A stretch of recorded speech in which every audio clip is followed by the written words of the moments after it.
Hmm.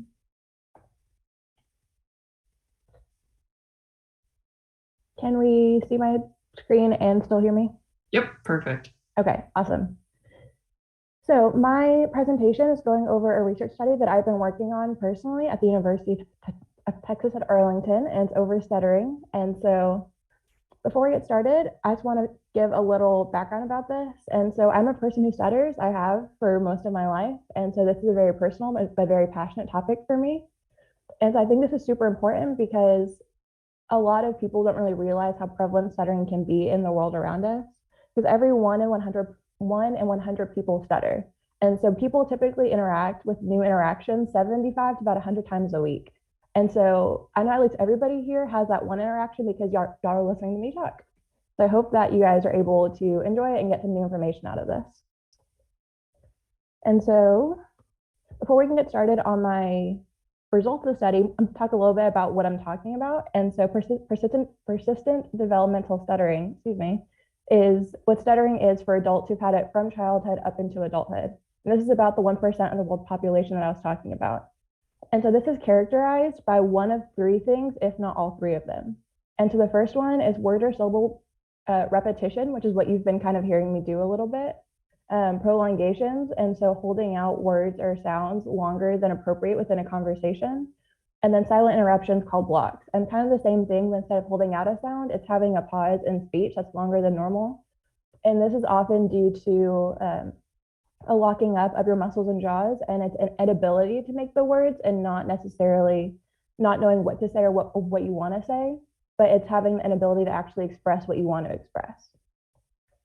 And so part of my study was trying to figure out how to reduce social stigma around stuttering, especially negative stigma. And there's so many various definitions of stigma that it's really hard to kind of narrow it down. And so here is a very short list of what most of them seem to have in common. And so stigma is primarily negative. There is no positive view of stereotyping for most things that exist, and typically attached to a very specific thing about an individual. And so in this case, it could be stuttering, and something else, it could be a physical disability or hair color or height or weight or whatever it might be. And it's typically attached to one very specific and prominent thing about someone. And it can be mental, physical, or a social issue. And so that can lead them to be excluded from whatever it might be. It might lead them to have a lack of opportunities for jobs or applications that might be around them. And it can lead to a lot of negative social effects in their lives, which I'll be getting to in a little bit afterwards.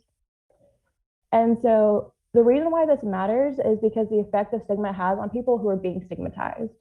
And so something called internalization is when someone who has stigma against them starts to believe what's being told. And so this can have a lot of effects on people, especially socially and health-wise. It can cause them to it can cause them to have a lack of social interaction with others out of fear of abandonment or rejection or whatever it might be. It can also cause a lot of health issues. People who have stigma against them, especially stuttering, they can have a lot of mental health issues like depression, anxiety. They can have gastrointestinal issues or other health issues because they're terrified of getting help from medical professionals. And so that can just be one of the, or a couple of the few things that can happen because of internalization. Now, what causes that is negative attitudes and behaviors towards people who stutter. And so these attitudes can be things like irritation, anger, frustration, being uncomfortable or feeling pity for the person, and things that are typically not associated with somebody whenever you're trying to have a conversation with them. And a lot of people can display these attitudes and behaviors like mocking them, rejecting them from a conversation, ignoring them, or even having angry or abusive conversations or behaviors towards them. And so the way to reduce stigma that I found to be effective in this study, which I'll show in a second, is education and interpersonal contact. And it's basically what it sounds like. And so education is taking the myths and misinformation that someone might hear about something, so in this case, stuttering, and correcting that for them. And so one of the myths is that people who stutter are intelligent and lack social skills. And so taking that information and showing people like President Joe Biden has a stutter, and he has his entire life, and yet he's running one of the most powerful countries in the world. And so taking those myths and correcting them for people. And interpersonal contact is going and making it a step further and kind of personifying what stuttering is. And so in this case, it could be having someone who stutters go and talk about their life story and talk about the struggles they've had or the experiences they've had, and making it more real for people than just having some facts and data presented to them. And so for my study, this was conducted over about 2.5 months. So from January 15th up until March 31st is whenever the study was open and being active. And so I did this from students at UT Arlington, and it's a mix of students and faculty. So it's from all ages, all backgrounds, all genders, and everything. And so those participants went through and completed a pre-test survey, which is a survey created specifically to determine, the attitudes and behaviors associated with stuttering from people who don't stutter. And so the survey was created by a researcher called St. Louis in 2011, and it's called the Public Opinion Survey of Human Attributes, specifically for stuttering. And so this is meant to analyze people's behaviors, attitudes, and where they got the information that they currently have about stuttering. And so once they completed this pre-test analysis to determine those things, they went ahead and watched a 10-minute video created by CBS News in 2011, basically discussing with researchers, scientists, speech pathologists, and people who stutter what stuttering really is and the struggles kind of associated with that, and then how do you correctly interact with someone who stutters. And so once they interacted with that video, and because of COVID, this is all done virtually, they went ahead and completed the post-test survey, which is to analyze if their behaviors and attitudes have changed because of any kind of intervention that they were given. And so here you can see the pre-test and post-test graph results. And so over here in the blue on my left, I think it's y'all's left as well, is a pre-test results. And so these are things that are behaviors and beliefs that people were asked if they have done or will do. And so you can see things, they're positive things like trying to act normally or feel comfortable, but also a majority of negative things like make a joke, fill in words, be impatient, feel pity. And so you can see that a majority of people would or have done these things towards people who stutter. And so they have felt uncomfortable. Most of them have not wanted to talk to people who stutter. And if they have, they felt like they were helping them by filling in words, which actually caused more anxiety on people who stuttered. And so if you go over here to the orange on the right, you can see the post-test results of after learning what stuttering is and how to interact with someone who stutters, they said they would greatly decrease their behaviors of making a joke, filling in the words, or all of these negative behaviors.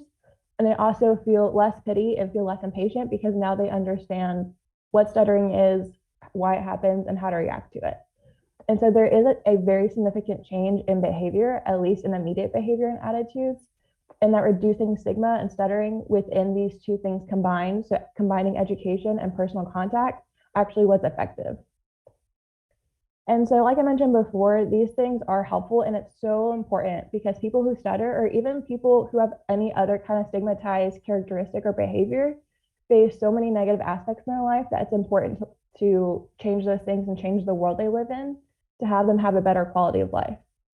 And so, because of the study, because of things like COVID and how the world has been functioning lately, it has been a little bit difficult, and it hasn't been able to produce a study in the way that I would have originally wanted to. There was a small participant pool in this, so only about 30 people participated in it, and it was done virtually. And so ideally, this would have been done in person, face-to-face with people, and it also would have been a longer study. So I would have loved to look at if this was a long-term change or only an immediate change within behavior. And so with this in mind, it's so important to have this knowledge of where people get their information from and what their behaviors are, because this can lead to a better change of education and knowing what to target and how to fix those myths and misinformation, but also doing preemptive steps to help people to not get information from magazines or news articles that don't have fact and medical information behind it. And so having this information can take a step into the future of research and help stop stigma from happening in the first place. So here are my sources, and thank you for listening. I hope that this was helpful and educational for you guys.